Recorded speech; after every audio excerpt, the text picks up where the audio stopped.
Join करें हमारे Telegram channel को @SMB इंडिया पे और पाए मार्केट के लाइव अपडेट्स और इंट्राडे ट्रेडिंग आइडियाज़ डिस्क्रिप्शन में दिए गए लिंक से ज्वाइन करें।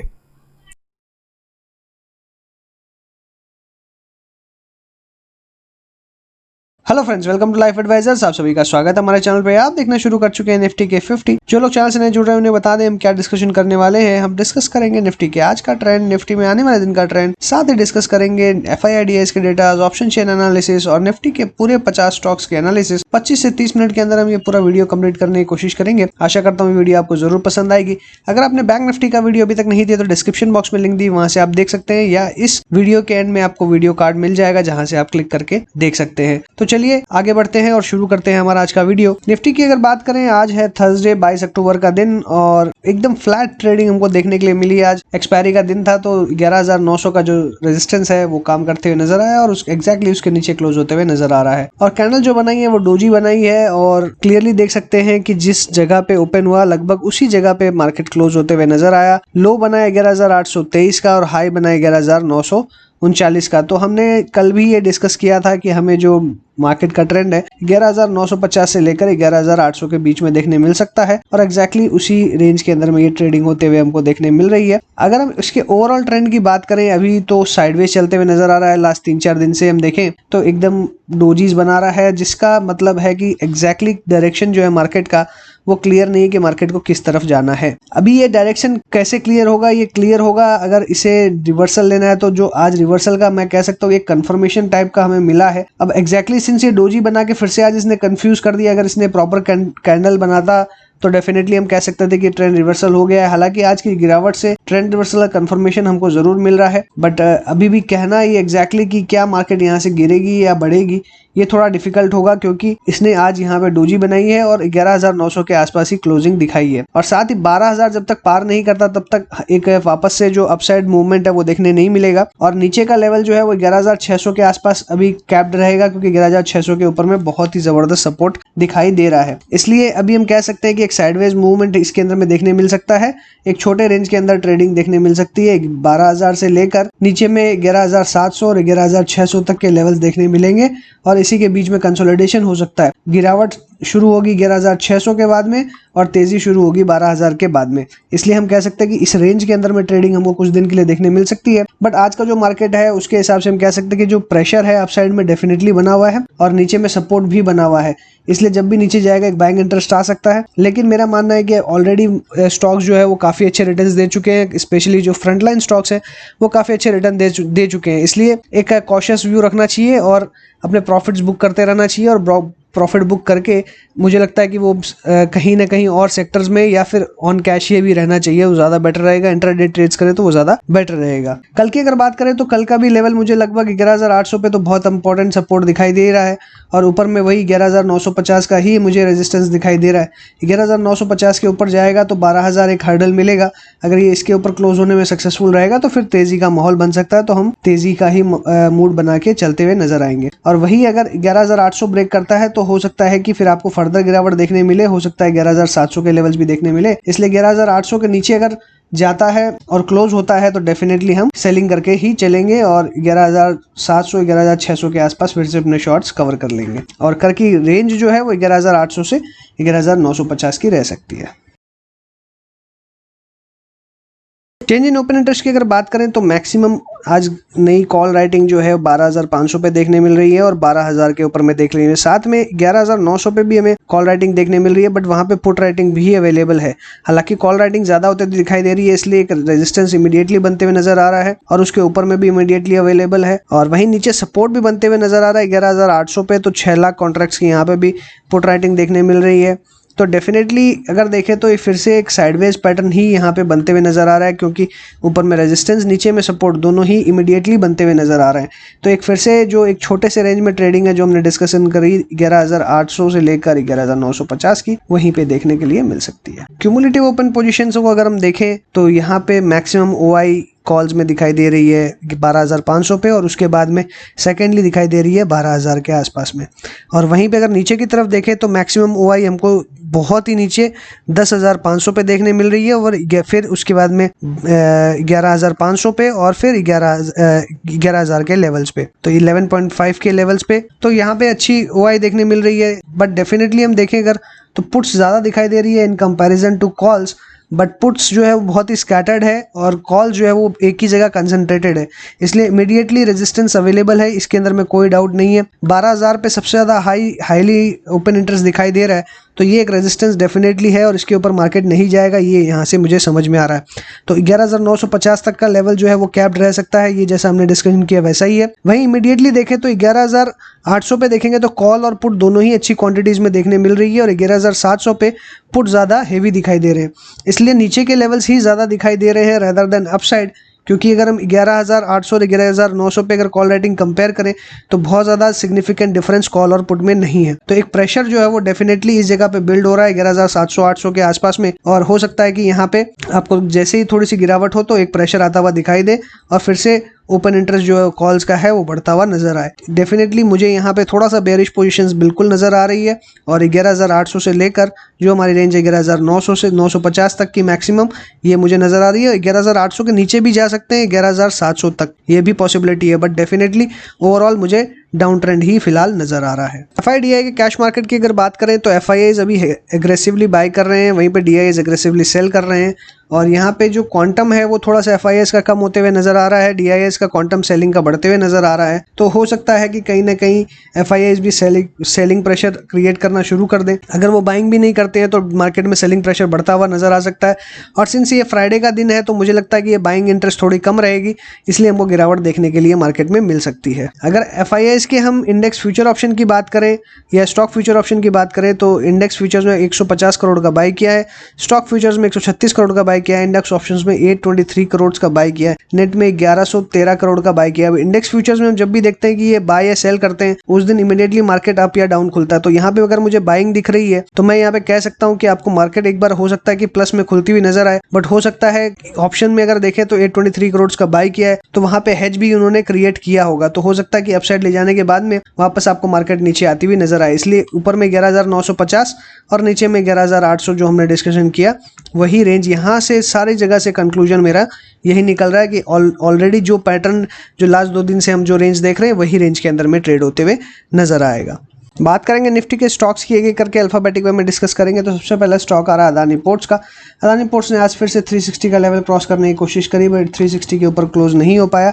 लास्ट 2 दिन से वॉल्यूम देखें तो एवरेज वॉल्यूम से काफ़ी अच्छी वॉल्यूम यहाँ पर ट्रेड होते हुए नजर आ रही है, तो ये अटेम्प्ट ज़रूर कर रहा है 360 क्रॉस करने का, और मुझे लगता है कि जिस तरीके का मोमेंटम है थोड़े से अलग टाइप के स्टॉक्स चलते हुए नज़र आ सकते हैं, इसलिए अदानी पोर्ट्स उसमें से एक स्टॉक है, इसलिए इस स्टॉक को अपने वॉच लिस्ट में रखें। लेकिन हमें बाय करना है 360 के ऊपर क्लोज होने के बाद में ही, इसलिए 360 के ऊपर हमें बाय करके चलेंगे। ऊपर में 380 तक के हमारे टारगेट रह सकते हैं, तो इस स्टॉक को आप वॉच लिस्ट में रख सकते हैं। एशियन पेंट्स की बात करें तो 2100 के ऊपर में हमारी लेने की राय थी, और 2050 का स्टॉप लॉस है। 2099 के आसपास ये ट्रेड करते हुए नजर आ रहा है, तो एक फ्लैट ट्रेड ही हम कह सकते हैं कि हमको देखने मिल रहा है। हालांकि क्लोजिंग नेगेटिव है, बट ओवरऑल ट्रेंड जो हम देख पा रहे हैं वो क्लियरली बुलिश दिखाई दे रहा है, और मेरा मानना है ये वापस से अपसाइड आपको जाते हुए दिखाई देगा। तो करंट पोजीशंस है तो होल्ड करें, फ्रेश पोजीशंस भी बना सकते हैं विद स्टॉप लॉस ऑफ 2050। ऊपर में टारगेट आपको 2200 तक का देखने मिल सकता है, और 2200 के बाद में और ऊपर के लेवल्स भी देखने शायद मिल सकते हैं। बजाज फिनसर्व में देखें तो बहुत ही वॉलेटाइल मूवमेंट लास्ट 2-3 दिन से देखने के लिए मिल रहा है। कल की भी बहुत जबरदस्त तेजी मंदी और आज की भी बहुत जबरदस्त तेजी मंदी। 6080 का हाई और लो 5845 का हाई लो, तो लगभग हमने इसके अंदर में 250 पॉइंट से ऊपर की तेजी मंदी देखी है। 5848 पे ये ओपन हुआ और क्लोज 5873 के आसपास होते हुए दिखाई दे रहा है। तो डेफिनेटली क्या है कि दोनों तरफ के ट्रेड इसके अंदर बनते हुए नजर आए। वॉल्यूम्स देखें तो आज काफी हाई दिखाई दे रही है अपने एवरेज से, तो आज का जो रिजल्ट्स है वो यहाँ पे आते हुए रिफ्लेक्ट होते हुए हमको दिखाई दे रहा है। तो डेफिनेटली इसके अंदर में जो ट्रेंड है वो इसी तरीके का रह सकता है, थोड़ी सी वोलेटिलिटी इसके अंदर में जरूर रहेगी। क्लोजिंग जो है ये आपको सारे मूविंग एवरेज इसके नीचे दिखा रही है, तो मेरा इसके अंदर में सेल का ही व्यू था। अगर इसके मूविंग एवरेजेस की बात करें, 20 डे मूविंग एवरेज 5900, 6085 है 50 डे सिंपल मूविंग एवरेज, 6059 इसका 100 डे और 200 डे 6528। तो सारे मूविंग एवरेजेस के नीचे ही क्लोज होते हुए दिखाई दे रहा है, ये क्लियरली दिखाई दे रहा है। और मेरी इसमें सेल की ही रिकमेंडेशन है, और पहले भी मैंने इसमें कई बार कहा है जो पैटर्न बन रहा है वो बिल्कुल बेयरिश बन रहा है, तो मेरी सेल की ही रिकमेंडेशन इसके अंदर में रहेगी with A stop loss of 6000 के स्टॉप लॉस के साथ में सेल करें। नीचे 5500 का पहला टारगेट, दूसरा टारगेट 5200 तक का। बजाज ऑटो के अंदर में साइडवेज व्यू है, तो यहाँ पे मेरी एकदम क्लियरली अवॉइड की सलाह है, कोई पोजीशन यहाँ ना बनाए। बजाज फाइनेंस के अंदर में आज दोनों साइड के ट्रेड्स देखने मिल रहे हैं। ओपनिंग बहुत ही खराब हुई थी, 3160 पे, लो 3150 बनाया, लेकिन वहाँ से एक ज़बरदस्त शार्प बाउंस देखने मिला। कल भी हमको एक शार्प बाउंस नीचे के लेवल से देखने मिला, आज भी शार्प बाउंस देखने मिल रहा है, जो 3345 का हाई बनाया और क्लोजिंग 3314 के ऊपर में दी है। तो यहाँ पे क्लियरली हम देख सकते हैं कि 100 day simple moving average, 200 day simple moving average और 20 डे सिंपल मूविंग एवरेज के ऊपर क्लोज होते हुए नजर आ रहा है।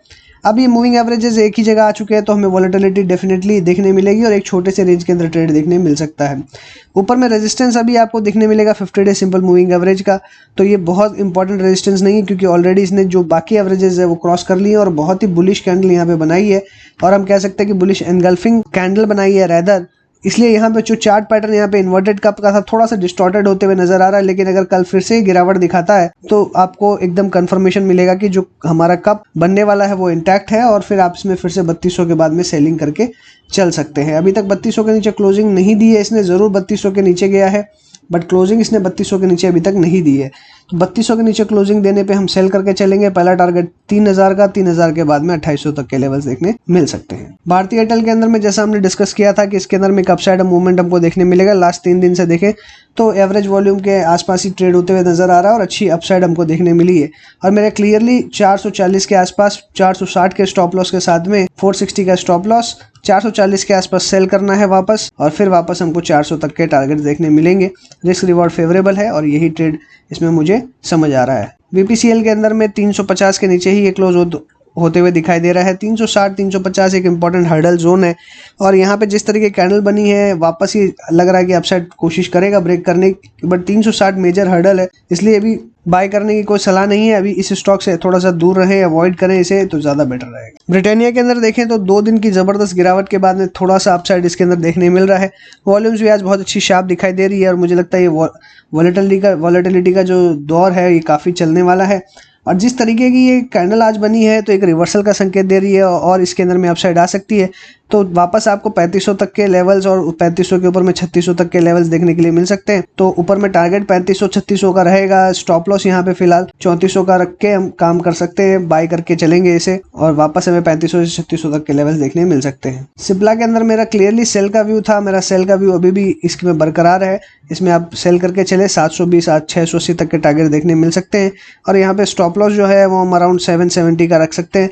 770 के स्टॉप लॉस के साथ में करंट पोजीशंस पे सेल करें। 720 680 का लेवल्स यहाँ देखने मिल सकता है। हालांकि जिस हिसाब की क्लोजिंग हुई है तो थोड़ा सा अपसाइड आपको देखने मिल सकता है, इसलिए इमीडिएट सेल करने की जरूरत नहीं है। अगर इमीडिएटली नेगेटिव खुलता है तो ही सेल करेंगे, अगर अपसाइड खुलता है तो हम सेल करके नहीं चलेंगे, थोड़ा सा वेट एंड वॉच करेंगे। अगर 770 के ऊपर चला जाता है तो हम कोई सेल पोजीशन नहीं बनाएंगे, बट अगर नेगेटिव रहता है 760 के नीचे रहता है तभी हम सेल करके इसे चलेंगे। कोल इंडिया के अंदर में 20 डे सिंपल मूविंग एवरेज के ऊपर आता हुआ दिखाई दे रहा है। 116 के बाद में मैंने कहा था कि इसमें एक वापस ब्रेकआउट आ सकता है, और 116 तक के लेवल्स फिलहाल शॉर्ट टर्म के लिए दिखाई दे रहे हैं। अभी करंटली वॉल्यूम्स इसमें देखें तो बहुत अच्छी दिखाई दे रही है, और ये तो रिवर्सल की कोशिश कर रहा है, बट फिलहाल इसका 116 के आसपास रेजिस्टेंस है। तो अभी देखना होगा कि कल ये क्या पार करता है कि नहीं। अगर कल ये पार करता है तो 120 तक का आपको लेवल देखने मिलेगा। 120 के बाद में अप्रोक्सीमेटली 123 तक आपको कोई हर्डल नहीं मिलेगा। तो हम कल अगर 116 के ऊपर निकलता है या ओपनिंग होता है तो हम इसे बाय करके चल सकते हैं with the target of 123 and stop loss of 113। DV slab के अंदर में मेरा सेल का व्यू है, और अभी भी मेरा सेल का व्यू इसके अंदर बरकरार है। हालांकि वॉलेटिलिटी नीचे के लेवल से बहुत ज़्यादा देखने मिलती है, नीचे में बाइंग इंटरेस्ट काफ़ी आता है, क्योंकि 3000 के बाद में देखें तो सीधा गैप अप खुला था और उसी के आसपास आपको सपोर्ट मिलते हुए नजर आता है। बट जैसे ही ये ब्रेक होगा, एक क्लियर गैप फिलिंग जो 2800 से लेकर 3000 के बीच में है, ये आपको देखने के लिए मिल सकती है। इसलिए 3000 के नीचे जाता है तो एकदम क्लियर ब्लाइंड सेल है। और करंट लेवल्स पे अगर मैं बात करूँ तो अभी भी मुझे सेल की पोजीशन सीरीज में ज़्यादा कंफर्टेबल नज़र आ रही है, तो इसे सेल करके ही चलना है, मेरी सेल की राय है। लिए अगर एग्जिस्टिंग सेल पोजीशंस है, अगर आप स्टॉप लॉस रख सकते हैं अच्छा तो होल्ड करें, अदरवाइज यहाँ पे आप अप्रॉक्सीमेटली 3050 के बाद में फिर से सेल करें। 3050 के बाद में 2800 तक के लेवल्स देखने मिल सकते हैं। डॉक्टर रेड्डीज में मेरा सेल का ये व्यू है, 5000 के नीचे मेरा सेल का व्यू है, लेकिन नीचे अगर देखें तो इसने गैप फिल कर दिया है।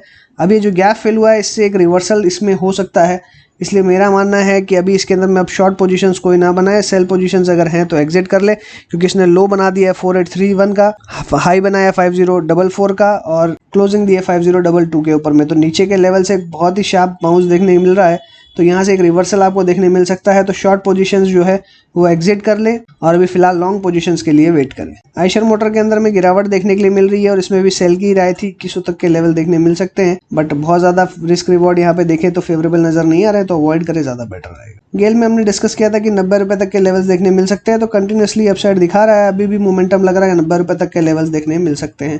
90 रुपए के आसपास हमने प्रॉफिट्स बुक करें और एग्जिट करें। ग्रासिम में हमने 800 तक के टारगेट्स के लिए डिस्कशन किया था और यहाँ पे हमको 794.45 का हाई देखने मिल रहा है।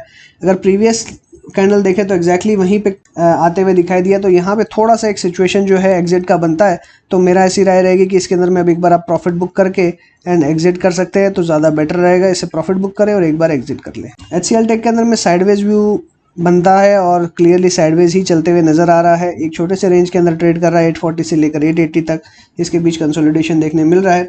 आने वाले दिनों में अभी 2-4 दिन मुझे लगता है इसी के बीच कंसोलिडेशन देखने मिलेगा।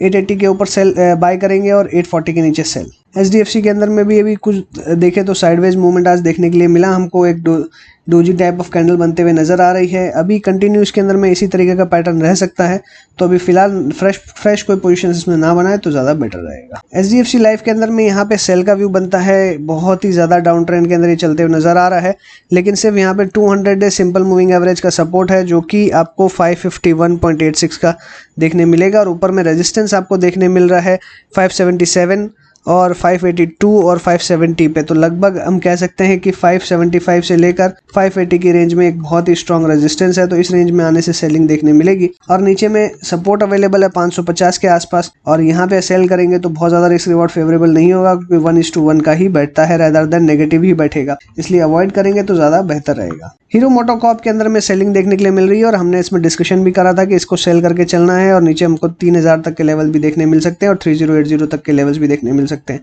तो हमारा 3080 का लेवल जो है वो तो अचीव हो चुका है यहाँ पे, और क्लियरली हम देख सकते हैं कि यहाँ पे फर्दर गिरावट भी हो सकती है, लेकिन सपोर्ट जो है वो 50 डे सिंपल मूविंग एवरेज से आता हुआ नजर आ रहा है, इसलिए एक बार शॉर्ट पोजीशंस एग्जिट कर ले और अभी एक बार वेट करें फ्रेश पोजीशंस के लिए। हिंडाल्को के अंदर में हमारा 190 तक का टारगेट था, 187.7 देखने के लिए मिल रहा है।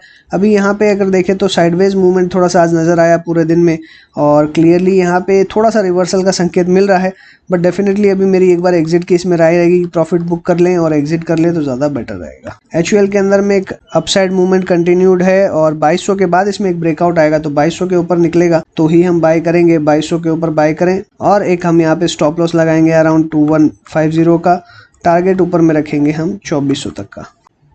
इन्फोसिस की बात करें तो आज प्रॉफिट बुकिंग देखने के लिए मिल रही है, क्योंकि वॉल्यूम्स अगर देखेंगे नोटिस करेंगे तो बहुत कम दिखाई दे रही है, तो बहुत लो वॉल्यूम के साथ में गिरावट हुई है, तो वापस ये अपसाइड का ही संकेत दे रही है। और अभी हम करंट अपने जो पोजीशंस है वो होल्ड करेंगे और फ्रेश पोजीशंस के लिए थोड़ा सा वेट करेंगे। IOC के अंदर में अपसाइड मूवमेंट देखने मिल रहा है और हमने डिस्कशन भी किया था कि 80 तक के लेवल्स देखने मिल सकते हैं इसके अंदर में, तो डेफिनेटली मुझे लगता है कल के दिन में 80 के टारगेट्स हमारे इसमें अचीव हो जाएंगे। 80 के आसपास अपने प्रॉफिट बुक कर लें और एग्जिट करें। ITC में ये 20 day simple moving average break करने की कोशिश कर रहा है और हमने कल डिस्कशन किया था इसके अंदर में कि 20 डे सिंपल मूविंग एवरेज जो है ये अगर ब्रेक होता है तो इसके अंदर में 180 तक का मूव आपको देखने के लिए मिल सकता है।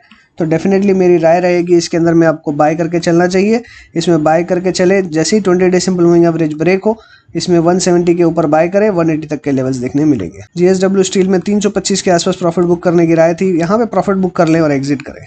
LT में बाय करने की सलाह थी, क्लियरली यहाँ पे बाय का व्यू बनता है, 1000 तक के टारगेट्स आपको देखने के लिए मिलेंगे, ऐसा हमने लास्ट टाइम भी डिस्कस किया था और अभी भी मुझे 1000 तक के टारगेट्स यहाँ दिखाई दे रहे हैं with stop loss of 900। Maruti के अंदर गिरावट देखने मिल रही है और हमको 6750 तक के लेवल्स की उम्मीद थी। 6775 तक आ चुका है ये स्टॉक, और मेरा ऐसा मानना है कि अगर फर्दर थोड़ी सी भी गिरावट होती है 6750 जैसी ब्रेक करेगा, बड़ी गिरावट हो सकती है, 6500 तक के लेवल देखने मिल सकते हैं। महिंद्रा एंड महिंद्रा में साइडवेज चल रहा है, सिर्फ 600 के लेवल्स को ये होल्ड करने की कोशिश कर रहा है। अगर कल ये अपसाइड अपसाइड जाता है तो अपनी शॉर्ट पोजीशंस काट ले, फ्रेश पोजीशंस के लिए वेट करे।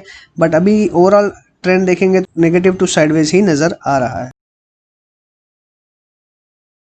नेस्ले की बात करें तो यहाँ पे गिरावट देखने के लिए मिल रही है हमको, और यहाँ पे क्लियरली देखें तो एक साइडवेज पोजीशन नज़र आ रही है। बट जिस तरीके का पैटर्न नज़र आ रहा है, इस तरीके से लग रहा है कि ये एक राइजिंग वेज पैटर्न बनाने की कोशिश कर रहा है, और अप्रॉक्सीमेटली मुझे लगता है कि अराउंड 15,800 के आसपास में एक बाइंग अपॉर्चुनिटी इमर्ज हो सकती है। आज की अगर लो की बात करें तो 15,768 का ही बना है, तो डेफिनेटली मुझे लगता है कि इसके लो के आसपास यहाँ एक बाइंग अपॉर्चुनिटी इमर्ज हो सकती है 15,800 के आसपास में। तो यहाँ पे एक बाइंग अपॉर्चुनिटी का इस्तेमाल करते हुए हमें बाई करना चाहिए, और वापस 16,400 का अगर लेवल ब्रेक होता है तो फिर से तेज़ी अच्छी हो सकती है। तो डेफिनेटली मुझे लगता है कि 15,800 के आसपास बाइंग करें। 16,000 का लेवल एक इंपॉर्टेंट रेजिस्टेंस लेवल है, इसके ऊपर में अगर क्लोज होता है तो हमें 16,400 देखने मिलेगा, और इसके अगर ऊपर जाता है तो डेफिनेटली 16,800 देखने के लिए मिल सकता है। ओवरऑल ट्रेंड अभी फिलहाल नेगेटिव है, क्लियरली हम देख सकते हैं कि अच्छी गिरावट ऊपर के लेवल से होते हुए दिखाई दी है। बट अगर मूविंग एवरेजेस की भी हम बात करें तो यहाँ पे 20 डे सिंपल मूविंग एवरेज के ऊपर है जो कि 15,859 है। 50 डे सिंपल मूविंग एवरेज 16,000 का है। 100 डे सिंपल मूविंग एवरेज 16,400 का है, जो कि 16,400 मैं आपके पास साथ में डिस्कस कर रहा हूँ। तो ये जैसे ही पार होगा तो अच्छी तेजी देखने मिलेगी, और 16,261 का जो लेवल है ये 200 डे सिंपल मूविंग एवरेज है। तो मुझे लगता है कि यहाँ पे एक बाइंग की अपॉर्चुनिटी बन सकती है। तो करंट लेवल्स पे मुझे लगता है कि बाय करना चाहिए। स्टॉप लॉस यहाँ पे 15,600 का हम रख सकते हैं। 15,600 के स्टॉप लॉस के साथ में बाय करें। टारगेट यहाँ पे हमको 16,400 और ऊपर में 16,800 का देखने मिल सकता है। एनटीपीसी की बात करें तो नीचे के लेवल से अच्छी तेजी देखने मिली है। 20 day simple moving average break किया है, और एक फॉलिंग चैनल को अगर हम देखें तो ब्रेक करते हुए एक अच्छी तेजी यहाँ पे देखने के लिए मिल रही है। वॉल्यूम्स भी ठीक ठाक दिखाई दे रही है, लेकिन ऊपर में जैसे मैंने कहा एक रेजिस्टेंस अवेलेबल है अराउंड 85, तो वहीं से हम देखें 85.9 से गिरावट देखने के लिए मिल रही है। और ओवरऑल हमको जो ट्रेंड यहाँ पे मिल रहा है वो थोड़ा सा अभी फिलहाल नेगेटिव है, बट 85 अगर पार करता है तो 85 के ऊपर में हम बाय करेंगे। 85 के ऊपर बाय करके 88 का पहला टारगेट रहेगा, और दूसरा टारगेट अराउंड 90 का। 90 के ऊपर निकलेगा तो 92, 96 तक भी देखने मिल सकता है। हालांकि इतनी बड़ी तेजी की भी मैं बात नहीं करूंगा, लेकिन 85 अगर ब्रेक होगा तो मुझे लगता है 88 और 90 तक के टारगेट्स हम देख सकते हैं। ओएनजीसी की बात करें तो इसमें भी मेरी कल बाय की ही रिकमेंडेशन थी कि ओएनजीसी में भी हमें बाय करके ही चलना है। बुलिश एनगल्फिंग कैंडल हम कह सकते हैं कि हमको देखने मिला है। 20 डे सिंपल मूविंग एवरेज के ऊपर क्लोज होते हुए नजर आ रहा है। वॉल्यूम्स अच्छी दिखाई दे रही है, इसलिए मुझे लगता है कि वापस अपसाइड आता हुआ दिखाई देगा और 75 के लेवल्स देखने मिलेंगे। तो 74 टू 75 के आसपास प्रॉफिट बुक करें और एग्जिट करें। पावर ग्रिड की अगर बात करें तो पावर ग्रिड के अंदर में हमने डिस्कशन किया था कि इसके अंदर भी तेजी आपको देखने के लिए मिल सकती है, क्योंकि 20 day simple moving average break किया। आज फिर से शुरुआत जो है वो माइल्ड होते हुए नजर आई, बट डेफिनेटली क्लोजिंग बहुत ही स्ट्रांग दिखाई दे रही है। वॉल्यूम्स भी काफ़ी अच्छे दिखाई दे रहे हैं, और जिस तरीके का ट्रेंड यहाँ पे देखने के लिए मिल रहा है तो हम कह सकते हैं कि एक रिवर्सल फॉर्मेशन यहाँ पे होते हुए दिखाई दे रहा है, जो फर्दर अपसाइड ले जाएगा। लेकिन अपसाइड हमने डिस्कशन किया था कि 170 तक ही कैप रहेगा, तो 170 के आसपास अपने प्रॉफिट बुक करें और एग्जिट कर ले। बात करें अगर रिलायंस की, तो रिलायंस के अंदर में एक नेगेटिव ब्रेकडाउन हमको देखने के लिए मिल रहा है। वॉल्यूम्स हालांकि एक एवरेज ही है, बहुत ज़्यादा वॉल्यूम्स नहीं देखने के लिए मिल रही है अगर जब हम कंपेयर करें बाकी प्रीवियस वॉल्यूम्स के साथ में। तो मुझे लगता है कि यहाँ पे एक शॉर्ट करेक्शन जो है वो होना ज़रूरी था, तो वो हमको देखने मिल रहा है। और साथ ही न्यूज़ इसके अंदर में भी काफ़ी सारी हमको देखने मिल रही है। 2100 का लेवल एक इंपॉर्टेंट सपोर्ट जोन है, तो हम देखें तो 2191 का हमको लो देखने मिला। क्लोजिंग 2100 के ऊपर ही देखने मिल रही है, और फर्दर इसके अंदर गिरावट हो सकती है, लेकिन 2100 के नीचे क्लोजिंग होगी तभी इसके अंदर में फर्दर गिरावट होगी। वो भी मुझे लगता है कि अराउंड 2000 के आसपास तक मैक्सिमम देखने मिलेगी। तो मुझे बहुत ज़्यादा यहाँ पे गिरावट नज़र नहीं आ रही है, लगभग और 5% तक की मैक्सिमम करेक्शन उम्मीद कर सकते हैं। एक रिबाउंड हो सकता है इस स्टॉक के अंदर में, तो एक बार शॉर्ट पोजीशंस यहाँ से एग्जिट कर लें, और फर्दर 2100 के लेवल के नीचे अगर क्लोजिंग होती है तो ही शॉर्ट करें। अदरवाइज मुझे लगता है कि रिबाउंड यहाँ पे हो सकता है। SBI लाइफ के अंदर में सेल का ही व्यू था, अभी भी मेरा सेल का व्यू है। 760 का मेरा पहला टारगेट है, ये अचीव होगा तो हम फर्दर सेलिंग के पॉइंट ऑफ व्यू से एक्सप्लोर करने की कोशिश करेंगे। 720 तक के लेवल्स देखने मिल सकते हैं। श्री सीमेंट्स में हमको सेलिंग देखने मिल रही है, लेकिन नीचे जो सपोर्ट है वो हमको 21,000 लगभग 20,500 के आसपास हमको देखने के लिए मिलेगा। तो डेफिनेटली वापस एक यहाँ पे साइडवेज मूवमेंट रह सकता है, तो अवॉइड करना ही बेटर रहेगा। सन फार्मा के अंदर में सेल का व्यू है मेरा। कल भी मैंने कहा था कि इसके अंदर में सेल करके ही चलना है, सिर्फ 480 का वेट करना। 480 के नीचे जाते ही बहुत बड़ी गिरावट देखने मिलेगी, जो सीधा 460 तक लेके आ सकती है। 460 के आसपास अपना प्रॉफिट बुक कर ले। अगर इसके नीचे गिरावट होती है तो बड़ी गिरावट और देखने मिलेगी, बट डेफिनेटली पहला टारगेट 460 का ही है। टाटा मोटर्स में कल हमने डिस्कशन किया था कि ये जो रेंज है बाइंग की ही रेंज है, और यहाँ से हमको वापस और अपसाइड देखने मिलेगी। आज अच्छी तेजी देख कह सकते हैं देखने मिली, 2.5% की तेजी देखने मिल रही है। अब यहाँ पे ये फिर से 20 डे सिंपल मूविंग एवरेज के ऊपर आता हुआ नजर आया, जो कि 132.87 का है।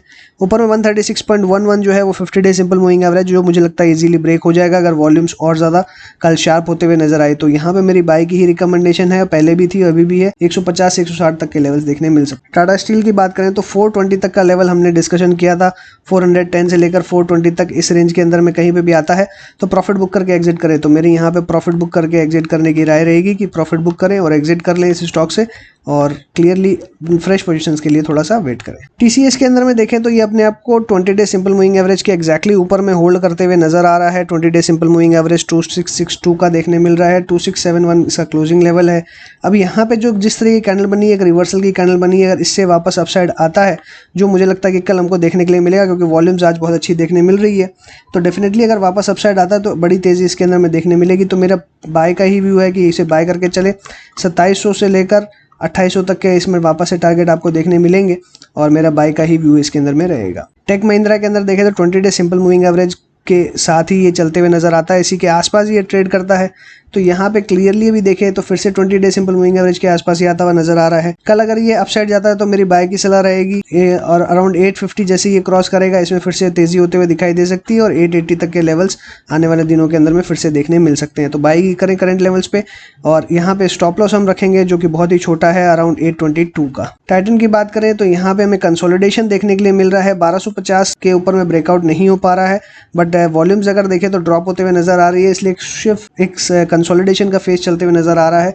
कंसोलिडेशन ओवर होते ही एक ब्रेकआउट होगा 1250 के बाद में 1350 तक के टारगेट, 1300 तक के टारगेट देखने मिल सकते हैं। अल्ट्राटेक सीमेंट के अंदर में मेरी अभी कोई व्यू नहीं है, 4600 के आसपास प्रॉफिट बुक करने का प्रॉफिट बुक करके एग्जिट करने की राय थी, तो अभी फिलहाल प्रॉफिट बुक करें एग्जिट करें, अभी कोई मेरी इसके अंदर में व्यू नहीं है। यूपीएल के अंदर में हमने कल डिस्कशन किया था कि करंट लेवल्स पे भी हम बाय कर सकते हैं। आज हल्की सी हमको तेजी देखने मिल रही है, हाई जरूर हमने 458 तक का देखा, मेरा इसमें बाय का ही व्यू बन रहा है। अभी भी करंट लेवल्स पे बाय करें, 480 तक के टारगेट देखने मिलेंगे। अगर ये पार होता है तो एक गैप फिलिंग भी होते हुए दिखाई देगी जो 500 तक के लेवल्स ला सकती है। अगर ये सस्टेन होगा तो फिर से आपको और अपसाइड देखने मिल सकती है, बट फिलहाल के लिए 480 तक का मैक्सिमम टारगेट दिखाई देता है। विप्रो के अंदर में मेरा बाय का ही व्यू है, 340 के आसपास एकदम बाय की रेंज थी कंप्लीटली, और अभी यहाँ पे 340 के ऊपर सस्टेन होते हुए नजर आ रहा है। 20 डे सिंपल मूविंग एवरेज के साथ साथ ही मुझे लगता है बढ़ते हुए नजर आएगा, और 20 डे सिंपल मूविंग एवरेज ही इसको और अपसाइड ले जा सकता है। तो मेरी करंट लेवल्स पे भी बाय की रिकमेंडेशन है, 360 380 तक के टारगेट्स डेफिनेटली देखने मिलेंगे, ऊपर में हो सकता है 400 भी आपको देखने मिले। तो डेफिनेटली मेरी यहाँ पे बाय की रिकमेंडेशन है, बाय करके चले ज़्यादा बेहतर रहेगा। सो इसी के साथ मैं अपनी बात को वाइंड अप करूंगा। अगर आपको अच्छा लगा हो तो लाइक कीजिएगा, दोस्तों के साथ शेयर कीजिए, कमेंट बॉक्स में रिव्यूज लिखना ना भूलें। चैनल सब्सक्राइब ना किया हो तो तुरंत कर दीजिए। टेलीग्राम चैनल ज्वाइन नहीं किया है तो डिस्क्रिप्शन बॉक्स में लिंक दी, वहाँ से आप ज्वाइन कर सकते हैं। साथ ही ज्वाइन करें हमारे चैनल की मेंबरशिप, अगर आपने अभी तक एक्टिवेट नहीं करी है तो आप वो कर सकते हैं। वहाँ पे आपको एक्सक्लूसिव कंटेंट मिलेंगे, टेक्निकल एंड फंडामेंटल पिक्स मिलेगी। आशा करता हूँ वो वीडियोज़ भी आपको ज़रूर पसंद आएगी। So thanks for watching again. Happy trading and investing.